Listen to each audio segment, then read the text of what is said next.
There was once a very rich merchant who had 6 children, 3 boys and 3 girls. As he was himself a man of great sense, he spared no expense for their education.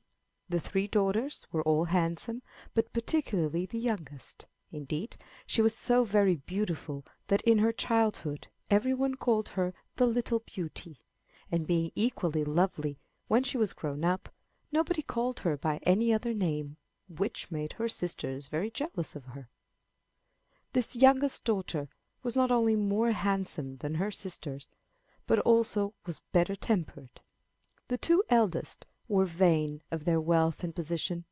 They gave themselves 1,000 airs, and refused to visit other merchants' daughters, nor would they condescend to be seen except with persons of quality. They went every day to balls, plays, and public walks, and always made game of their youngest sister for spending her time in reading or other useful employments. As it was well known that these young ladies would have large fortunes, many great merchants wished to get them for wives. But the 2 eldest always answered that, for their parts, they had no thoughts of marrying any one below a duke or an earl at least. Beauty had quite as many offers as her sisters, but she always answered, with the greatest civility, that though she was much obliged to her lovers, she would rather live some years longer with her father, as she thought herself too young to marry. It happened that, by some unlucky accident, the merchant suddenly lost all his fortune, and had nothing left but a small cottage in the country. Upon this he said to his daughters, while the tears ran down his cheeks, "My children, we must now go and dwell in the cottage, and try to get a living by labor, for we have no other means of support." The 2 eldest replied that they did not know how to work, and would not leave town, for they had lovers enough who would be glad to marry them, though they had no longer any fortune. But in this they were mistaken, for when the lovers heard what had happened, they said, "The girls were so proud and ill-tempered that all we wanted was their fortune. We are not sorry at all to see their pride brought down. Let them show off their heirs to their cows and sheep." But everybody pitied poor Beauty because she was so sweet-tempered and kind to all, and several gentlemen offered to marry her, though she had not a penny. But Beauty still refused, and said she could not think of leaving her poor father in this trouble. At first Beauty could not help sometimes crying in secret for the hardships she was now obliged to suffer, but in a very short time she said to herself, "All the crying in the world will do me no good, so I will try to be happy without a fortune." When they had removed to their cottage, the merchant and his 3 sons employed themselves in plowing and sowing the fields, and working in the garden. Beauty also did her part, for she rose by 4 o'clock every morning, lighted the fires, cleaned the house, and got ready the breakfast for the whole family. At first she found all this very hard, but she soon grew quite used to it, and thought it no hardship. Indeed, the work greatly benefited her health. When she had done, she used to amuse herself with reading, playing her music, or singing while she spun. But her 2 sisters were at a loss what to do to pass the time away. They had their breakfast in bed, and did not rise till 10 o'clock. Then they commonly walked out, but always found themselves very soon tired, when they would often sit down under a shady tree, and grieved for the loss of their carriage and fine clothes, and say to each other, "What a mean-spirited, poor, stupid creature our young sister is, to be so content with this low way of life." But their father thought differently, and loved and admired his youngest child more than ever. After they had lived in this manner about a year, the merchant received a letter which informed him that one of his richest ships, which he thought was lost, had just come into port.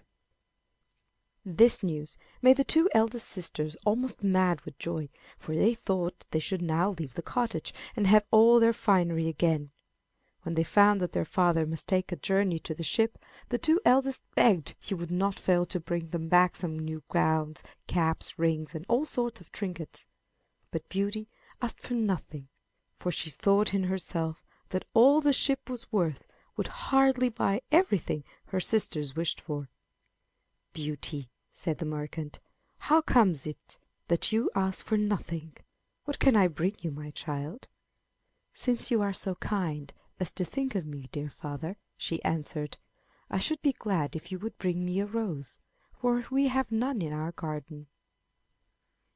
Now Beauty did not indeed wish for a rose, nor anything else, but she only said this that she might not affront her sisters, otherwise they would have said she wanted her father to praise her for desiring nothing.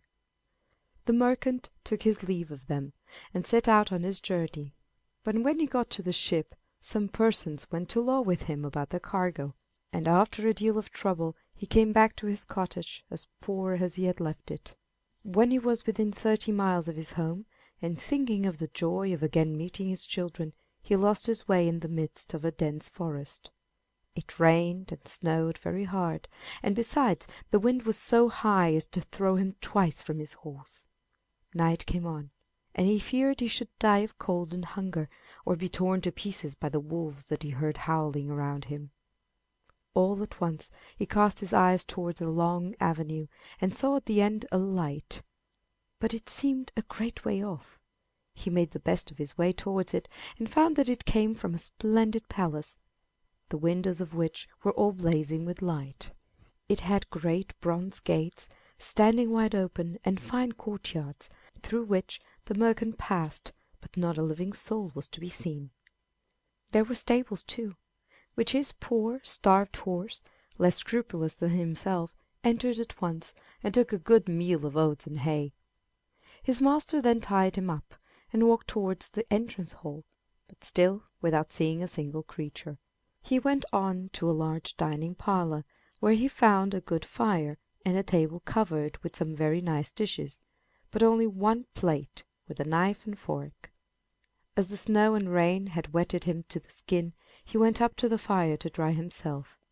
"I hope," said he, "the master of the house or his servants will excuse me, for it surely will not be long now before I see them." He waited some time, but still nobody came. At last the clock struck 11, and the merchant, being quite faint for the want of food, helped himself to a chicken and to a few glasses of wine, yet all the time trembling with fear. He sat till the clock struck 12, and then, taking courage, began to think he might as well look about him. So he opened a door at the end of the hall and went through it into a very grand room, in which there was a fine bed, and as he was feeling very weary he shut the door, took off his clothes, and got into it.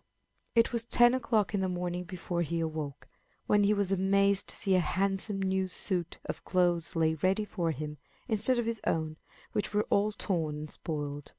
"To be sure," said he to himself, "this place belongs to some good fairy who has taken pity on my ill luck." He looked out the window, and instead of the snow-covered wood where he had lost himself the previous night, he saw the most charming arbors covered with all kinds of flowers. Returning to the hall where he had supped, he found a breakfast table ready prepared. "Indeed, my good fairy," said the merchant aloud, "I am vastly obliged to you for your kind care of me." He then made a hearty breakfast, took his hat, and was going to the stable to pay his horse a visit, but as he passed under one of the arbors, which was loaded with roses, he thought of what Beauty had asked him to bring back to her, and so he took a bunch of roses to carry home. At the same moment he heard a loud noise, and saw coming towards him a beast so frightful to look at that he was ready to faint with fear. "Ungrateful man," said the beast in a terrible voice, "I have saved your life by admitting you into my palace, and in return you steal my roses, which I value more than anything I possess. But you shall atone for your fault. You shall die in a quarter of an hour." The merchant fell on his knees, and clasping his hand said, "Sir, I humbly beg your pardon. I did not think it would offend you to gather a rose for one of my daughters, who had entreated me to bring her one home. Do not kill me, my lord." "I am not a lord, but a beast," replied the monster. I hate false compliments, so do not fancy that you can coax me by any such means. You tell me that you have daughters. Now I will suffer you to escape, if one of them will come and die in your stead. If not, promise that you will yourself return in 3 months, to be dealt with as I may choose." The tender-hearted merchant had no thoughts of letting any one of his daughters die for his sake, but he knew that if he seemed to accept the beast's terms he should at least have the pleasure of seeing them once again. So he gave his promise, and was told he might set off as soon as he liked. "But," said the beast, "I do not wish you to go back empty-handed. Go to the room you slept in, and you will find a chest there. Fill it with whatsoever you like best, and I will have it taken to your own house for you." When the beast had said this he went away. The good merchant, left to himself, began to consider that as he must die, for he had no thought of breaking a promise made even to a beast, he might as well have the comfort of leaving his children provided for. He returned to the room he had slept in, and found there heaps of gold pieces laying about. He filled the chest with them to the very brim, locked it, and mounting his horse left the palace, as sorrowful as he had been glad when he first beheld it. The horse took a path across the forest of his own accord, and in a few hours they reached the merchant's house. His children came running round him, but instead of kissing them with joy, he could not help weeping as he looked at them. He held in his hand the bunch of roses, which he gave to Beauty, saying, "Take these roses, Beauty, but little do you think how dear they have cost your poor father." And then he gave them an account of all that he had seen or heard in the palace of the beast. The 2 eldest sisters now began to shed tears, and to lay the blame upon Beauty, who, they said, would be the cause of her father's death. "See," said they, "what happens from the pride of the little wretch. Why did she not ask for such things as we did? But to be sure, Miss must not be like other people, and though she will be the cause of her father's death, yet she does not shed a tear." "It would be useless," replied Beauty, "for father shall not die. As the beast will accept one of his daughters, I will give myself up, and be only too happy to prove my love for the best of fathers." "No, sister," said the 3 brothers with one voice, "that cannot be. We will go in search of this monster, and either he or we will perish." "Do not hope to kill him," said the merchant. "His power is far too great. But Beauty's young life shall not be sacrificed. I am old and cannot expect to live much longer, so I shall but give up a few years of my life, and shall only grieve for the sake of my children." "Never, father," cried Beauty. "If you go back to the palace you cannot hinder my going after you. Though young, I am not over fond of life, and I would much rather be eaten up by the monster than die of grief for your loss." The merchant in vain tried to reason with Beauty, who still obstinately kept to her purpose, which in truth made her 2 sisters glad, for they were jealous of her because everybody loved her. The merchant was so grieved at the thoughts of losing his child that he never once thought of the chest filled with gold. But at night, to his great surprise, he found it standing by his bedside. He said nothing about his riches to his eldest daughters, for he knew very well it would at once make them want to return to town, but he told Beauty his secret, and she then said that while he was away 2 gentlemen had been on a visit at their cottage who had fallen in love with her 2 sisters. She entreated her father to marry them without delay, for she was so sweet-natured she only wished them to be happy. 3 months went by only too fast, and then the merchant and Beauty got ready to set out for the palace of the beast. Upon this the 2 sisters rubbed their eyes with an onion to make believe that they were crying. Both the merchant and his sons cried in earnest. Only Beauty shed no tears. They reached the palace in a very few hours, and the horse, without bidding, went into the same stable as before. The merchant and Beauty walked towards the large hall, where they found a table covered with every dainty, and 2 plates laid ready. The merchant had very little appetite, but Beauty, that she might the better hide her grief, placed herself at the table and helped her father, Then she began to eat herself, and thought all the time that, to be sure, the beast had a mind to fatten her before he ate her up, since he had provided such good cheer for her. When they had done their supper they heard a great noise, and the good old man began to bid his poor child farewell, for he knew it was the beast coming to them. When Beauty first saw that frightful form she was very much terrified, but tried to hide her fear. The creature walked up to her and eyed her all over, then asked her in a dreadful voice if she had come quite of her own accord. "Yes," said Beauty. "Then you are a good girl, and I am very much obliged to you." This was such an astonishingly civil answer that Beauty's courage rose. But it sank again when the beast, addressing the merchant, desired him to leave the palace next morning and never return to it again. And so good night, merchant, and good night, Beauty. "Good night, beast," she answered, as the monster shuffled out of the room. "Ah, my dear child," said the merchant, kissing his daughter, "I am half dead already at the thought of leaving you with this dreadful beast. You shall go back and let me stay in your place." "No," said Beauty boldly, "I will never agree to that. You must go home to-morrow morning." Then they wished each other good night and went to bed, both of them thinking they should not be able to close their eyes. But as soon as ever they had laid down they fell into a deep sleep, and did not awake till morning. Beauty dreamed that a lady came up to her and said, "I am very much pleased, Beauty, with the goodness you have shown, in being willing to give your life to save that of your father. Do not be afraid of anything. You shall not go without a reward." As soon as Beauty awoke she told her father this dream, but though it gave him some comfort, it was a long time before he could be persuaded to leave the palace. At last Beauty succeeded in getting him safely away. When her father was out of sight, poor Beauty began to weep sorrowfully. Still, having naturally a courageous spirit, she soon resolved not to make her sad case still worse by sorrow, which she knew was vain, but to wait and be patient. She walked about to take a view of all the palace, and the elegance of every part of it much charmed her.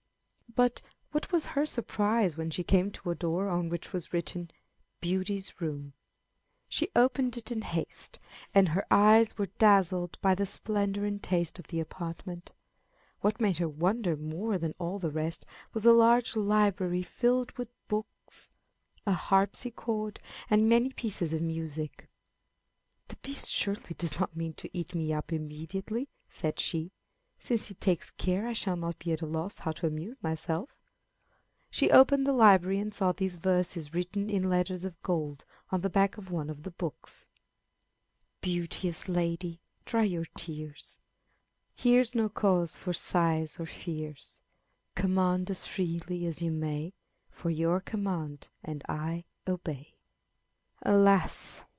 said she, sighing, "I wish I could only command a sight of my poor father, and to know what he is doing at this moment." Just then, by chance, she cast her eyes on a looking glass that stood near her, and in it she saw a picture of her old home and her father riding mournfully up to the door. Her sisters came out to meet him, and although they tried to look sorry, it was easy to see that in their hearts they were very glad. In a short time all this picture disappeared, but it caused Beauty to think that the beast, besides being very powerful, was also very kind. About the middle of the day she found a table laid ready for her, and a sweet concert of music played all the time she was dining, without her seeing anybody. But at supper, when she was going to seat herself at table, she heard the noise of the beast, and could not help trembling with fear.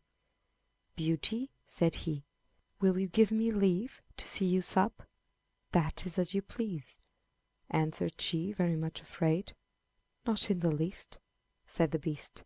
"You alone command in this palace. If you should not like my company, you need only say so, and I will leave you that moment. But tell me, Beauty, do you not think me very ugly?" "Why, yes," said she, "for I cannot tell a falsehood. But then I think you are very good." "Am I?" sadly replied the beast. Yet, besides being ugly, I am also very stupid. I know well enough that I am but a beast." "Very stupid people," said Beauty, "are never aware of it themselves." At which kindly speech the beast looked pleased, and replied, not without an awkward sort of politeness, "Pray do not let me detain you from supper, and be sure that you are well served. All you see is your own, and I should be deeply grieved if you wanted for anything. You are very kind, so kind that I almost forgot you are so ugly," said Beauty earnestly. "Ah, yes," answered the beast with a great sigh. "I hope I am good tempered, but still I am only a monster." There is many a monster who wears the form of a man. It is better of the two to have the heart of a man and the form of a monster. "I would thank you, Beauty, for this speech, but I am too senseless to say anything that would please you," returned the beast in a melancholy voice, and altogether he seemed so gentle and so unhappy that Beauty, who had the tenderest heart in the world, felt her fear for him gradually vanish. She ate her supper with a good appetite, and conversed in her own sensible and charming way, till at last, when the beast rose to depart, he terrified her more than ever by saying abruptly, in his gruff voice, "Beauty, will you marry me?" Now, Beauty, frightened as she was, would speak only the exact truth. Besides, her father had told her that the beast liked only to have the truth spoken to him. So she answered in a very firm tone, "No, beast." He did not go into a passion or do anything but sigh deeply and depart. When Beauty found herself alone she began to feel pity for the poor beast. "Oh," said she, "what a sad thing it is that he should be so very frightful, since he is so good tempered." Beauty lived 3 months in this palace very well pleased. The beast came to see her every night, and talked with her while she supped, and though what he said was not very clever, yet, as she saw in him every day some new goodness, instead of dreading the time of his coming, she soon began continually looking at her watch to see if it were 9 o'clock, for that was the hour when he never failed to visit her. One thing only vexed her, which was that every night, before he went away, he always made it a rule to ask her if she would be his wife, and seemed very much grieved at her steadfastly replying no. At last one night she said to him, "You wound me greatly, beast, by forcing me to refuse you so often.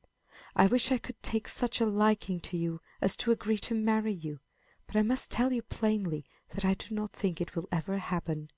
I shall always be your friend, so try to let that content you." "I must," sighed the beast, "for I know well enough how frightful I am. But I love you better than myself. Yet I think I am very lucky in your being pleased to stay with me. Now promise me, Beauty, that you will never leave me." Beauty would almost have agreed to this, so sorry was she for him. But she had that day seen in her magic glass, which she looked at constantly, that her father was dying of grief for her sake. "Alas!" she said, "I long so much to see my father that if you do not give me leave to visit him I shall break my heart." "I would rather break mine, Beauty," answered the beast. "I will send you to your father's cottage. You shall stay there, and your poor beast shall die of sorrow." "No," said Beauty, crying, "I love you too well to be the cause of your death. I promise to return in a week. You have shown me that my sisters are married, and my brothers are gone for soldiers, so that my father is left all alone. Let me stay a week with him." "You shall find yourself with him to morrow morning," replied the beast. "But mind, do not forget your promise. When you wish to return, you have nothing to do but to put your ring on a table when you go to bed. Good bye, Beauty." The beast sighed as he said these words, and Beauty went to bed very sorry to see him so much grieved. When she awoke in the morning she found herself in her father's cottage. She rang a bell that was at her bedside, and a servant entered. But as soon as she saw Beauty the woman gave a loud shriek, upon which the merchant ran upstairs, and when he beheld his daughter he ran to her and kissed her 100 times. At last Beauty began to remember that she had brought no clothes with her to put on, but the servant told her she had just found in the next room a large chest full of dresses, trimmed all over with gold and adorned with pearls and diamonds. Beauty, in her own mind, thanked the Beast for his kindness, and put on the plainest gown she could find among them all. She then desired the servant to lay the rest aside, for she intended to give them to her sisters. But as soon as she had spoken these words, the chest was gone out of sight in a moment. Her father then suggested perhaps the Beast chose for her to keep them all for herself, and as soon as he had said this they saw the chest standing again in the same place. While Beauty was dressing herself, her servant brought word to her that her sisters were come with their husbands to pay her a visit. They both lived unhappily with the gentleman they had married. The husband of the eldest was very handsome, but was so proud of this that he thought of nothing else from morning till night, and did not care a pin for the beauty of his wife. The second had married a man of great learning, but he made no use of it, except to torment and affront all his friends, and his wife more than any of them. The two sisters were ready to burst with spite when they saw Beauty dressed like a princess and looking so very charming. All the kindness that she showed them was of no use, for they were vexed more than ever when she told them how happy she lived at the palace of the Beast.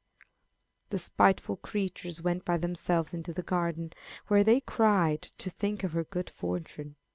"Why should the little wretch be better off than we?" said they. "We are much handsomer than she is." "Sister," said the eldest, "a thought has just come into my head. Let us try to keep her here longer than the week for which the Beast gave her leave, and then he will be so angry that perhaps when she goes back to him he will eat her up in a moment." "That is well thought of," answered the other, "but to do this we must pretend to be very kind."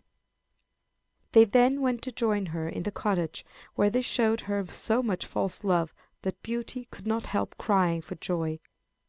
When the week was ended, the two sisters began to pretend such grief at the thought of her leaving them that she agreed to stay a week more, but all that time Beauty could not help fretting for her sorrow that she knew her absence would grieve her poor Beast, for she tenderly loved him and much wished for his company again. Among all the grand and clever people she saw, she found nobody who was half so sensible, so affectionate, so thoughtful, or so kind. The 10th night of her being at the cottage she dreamed she was in the garden of the palace, that the Beast lay dying on a grass plot, and with his last breath put her in mind of her promise, and laid his death to her forsaking him. Beauty awoke in a great fright, and burst into tears.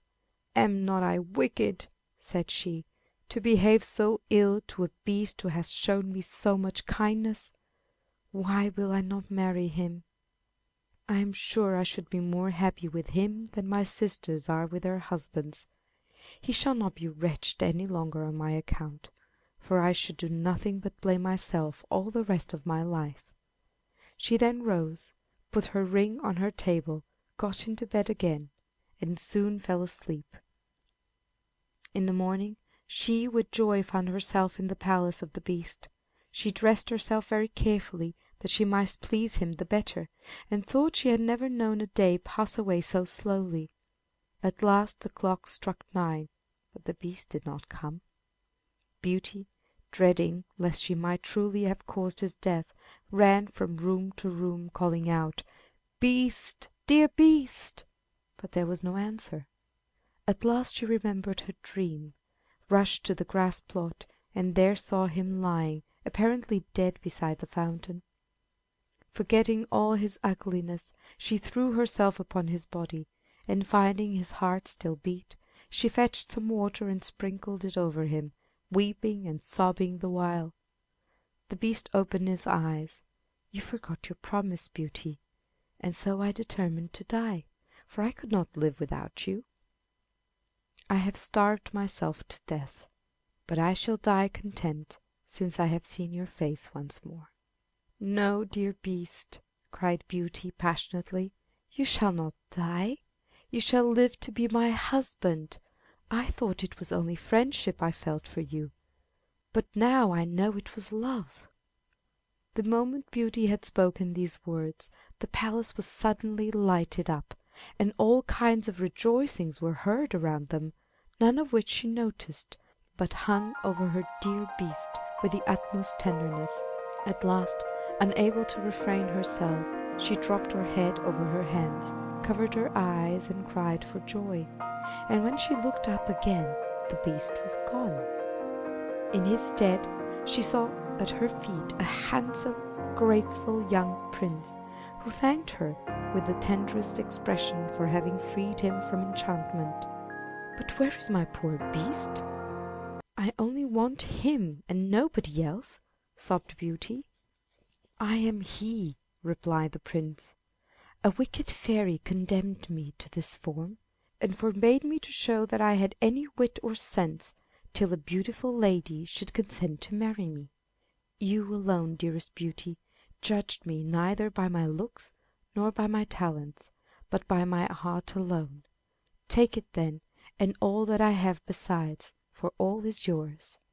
Beauty, full of surprise, but very happy, suffered the prince to lead her to his palace, where she found her father and sisters, who had been brought there by the fairy lady whom she had seen in a dream the first night she came. "Beauty," said the fairy, "you have chosen well, and you have your reward, for a true heart is better than either good looks or clever brains. As for you, ladies," and she turned to the two elder sisters, "I know all your ill deeds, but I have no worse punishment for you than to see your sister happy. You shall stand as statues at the door of her palace, and when you repent of and have amended your faults, you shall become women again. But to tell you the truth, I very much fear you will remain statues forever." End of Beauty and the Beast,